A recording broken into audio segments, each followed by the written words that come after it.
The difference between a good QA analyst and a great one, soft skills, full stop. Tech skills get you in the door, but your soft skills will keep you in the room. Is this thing on? Hey everyone. So here's the thing nobody tells you when you're studying in QA or in those automation boot camps. You can know every command, every Jira workflow, and still fail in your QA role if you don't have one key thing: soft skills. Sounds dramatic, but stick with me. I'm breaking down exactly why soft skills are the real superpower in this career. Hey friends, welcome back to Naturally Jen. If you're new here, I'm Jen. I'm a QA analyst who's been in the trenches of testing for years: manual testing, automation testing, agile teams, waterfall disasters, you name it. But today, we're not talking tools, we're talking traits. The ones that don't show up on your resume, yet it decides how far you go. I'm talking communication, empathy, critical thinking, and curiosity. These are the silent MVPs of a solid QA career. Let's break down what soft skills really mean and how they're not just nice to haves. They're the reason why people want to work with you. Let's start with the kingpin: communication. You are the bridge between developers, product managers, designers, and users. You need to be able to explain bugs clearly, often to non technical people, and you need to do it without sounding like a jerk. I'm gonna give you some examples. Bad version: your code is broken, fix it.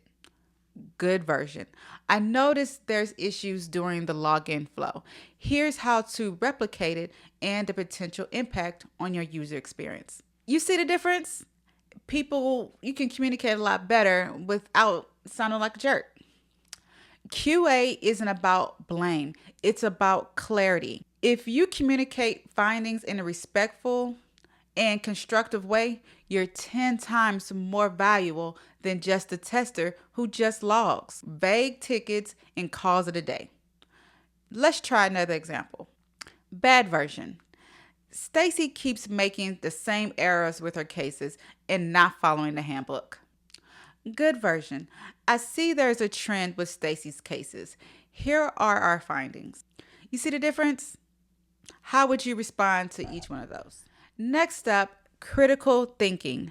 Yes, you're clicking buttons, but really, you're spotting patterns, digging into root causes, and anticipating edge cases. It's detective work, and curiosity, that's your compass. The best QA analyst asks, what happens if I do this? What if the user doesn't follow the happy path? They don't just test what's written in acceptance criteria. They test what's missing, period. Curiosity leads to better coverage, better bug reports, and frankly, better products. Now, if being curious is not what the stakeholders are asking for you, I recommend just taking notes. So when the opportunity occurs in a meeting of some sort, you can speak on it. This one is underrated: empathy. QA isn't just about breaking things, it's about protecting the user experience. Can you put yourself in those shoes of a stressed out user trying to reset their password in the middle of the night? Can you spot confusing flows between customer complaints? Also, have empathy for developers. Let's say they've been sprinting for weeks and you find a critical bug on a Friday afternoon. Nobody likes issues on a Friday. Come on. How you handle that moment matters. An empathetic QA says, hey, I know this is last minute. I want to hop on a call right quick and talk about this. Together, you will become a trusted teammate, not a source of dread. QA already has a notion of being the bad guy and picking on people's work. Think of a way to communicate with empathy. In Agile or any business, change is constant. Requirement shift, priority shift. Your test plan can become obsolete even before you finish it. This is where adaptability and collaboration shine. A great QA stays calm in the midst of chaos. They know how to ask, "What's the goal now?" and pivot fast without panicking. And collaboration? QA isn't a solo job anymore. You're in grooming meetings, stand up, calibrations, touch bases, so on. You're working with product developers, even customer support sometimes, and may even the stakeholders. If you can't play well with others, you're not going to thrive in this career. Even even if you're technically brilliant, nobody wants to deal with an asshole. Point blank. Let's talk about the balance between confidence and humility. Sometimes you have to push back. For an example, "I don't think we should ship this.